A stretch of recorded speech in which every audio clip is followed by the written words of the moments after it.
Namaste everyone, it's POOJA. Today we are going to talk about the pros and cons of being an Indian physiotherapist in United States and in Canada. Let's get started. So, in United States, you just have to clear the NPTE exam to become licensed in a particular state. In Canada, you have to clear 2 components of PCE, only then you'll be a registered physical therapist in Canada.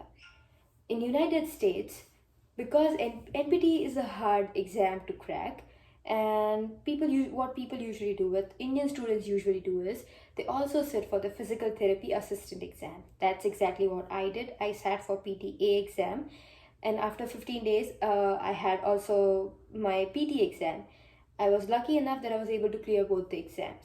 But the plan here was that if the PT exam is too hard for me, I'll sit for the PTA exam and then I'll have at least one license in hand and I can go work in the field of physical therapy. Even if I can work as an assistant, that's the thing, that I get into the field. That was the whole idea. In Canada, what happens is, once you clear the written exam, you're called a resident physiotherapist. You have to register yourself with the college. So let's take my example. I passed the written exam, so I have to register myself with College Ontario, and as a resident physiotherapist, I have to have a supervisor, and then I can work as a physiotherapist for 1 year. And in this time duration, I have to give my clinical component, and then I have to clear that, and then I can become a registered physiotherapist. So that's the difference. In United States, there's just a theoretical exam. In Canada, there are 2 exams. The theory, then you become resident PT, and then you have to clear the practical, and then you become a registered PT. So that's the scene. The second thing is, for NPTE, as of now, you do not need a TOEFL score. As of 2020, not yet, it has not yet been implemented. I guess by 2021, they are going to start implementing a minimum requirement for TOEFL score. For PCE, you have to get an IELTS score of at least 7 overall. Only then you can sit for the exam of PCE. So that's the thing.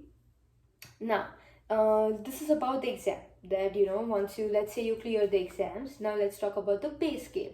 So the pay scale is higher in United States as compared to Canada.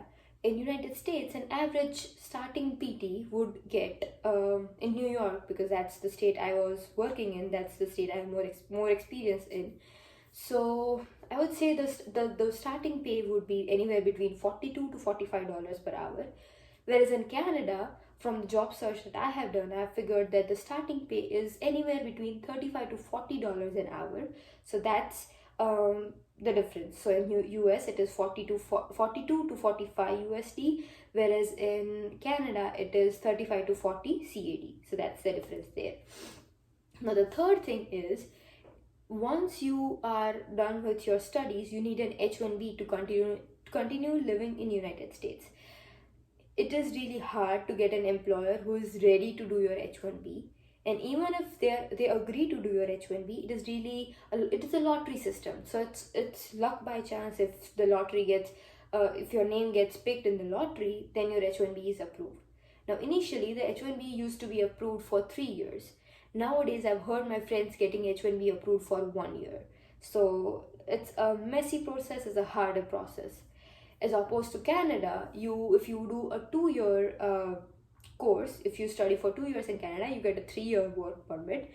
And during that time duration, if you are a licensed physiotherapist, if you're a registered physiotherapist and you have a good job, then you can apply for permanent residency via express entry.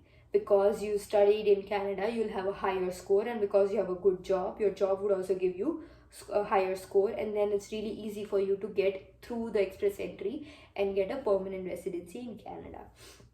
So that's there. Now in United States, you're still stuck with H1B. You're trying to get your H1B approved. Let's say you got your H1B approved. Now the next step would be to go for your green card. Now you need to find someone who would apply for your green card. Now the wait for the green card is anywhere between 15 to 20 years at this point in time. So that's the difficulty there. In Canada, once you get your permanent residency, if you live there for 5 years, you are approved for your citizenship, and that's pretty much it. So these are the differences between these two countries. This is the timeline that a physiotherapist would go through, an Indian physiotherapist would go through in United States and in Canada. If you have any further inquiries, if you have any further questions, or you want me to go into detail in any of these topics, do leave a comment in the section below, and I'll get back to you, or we'll make a video on that one. Okay, see you next time, next video. Bye bye.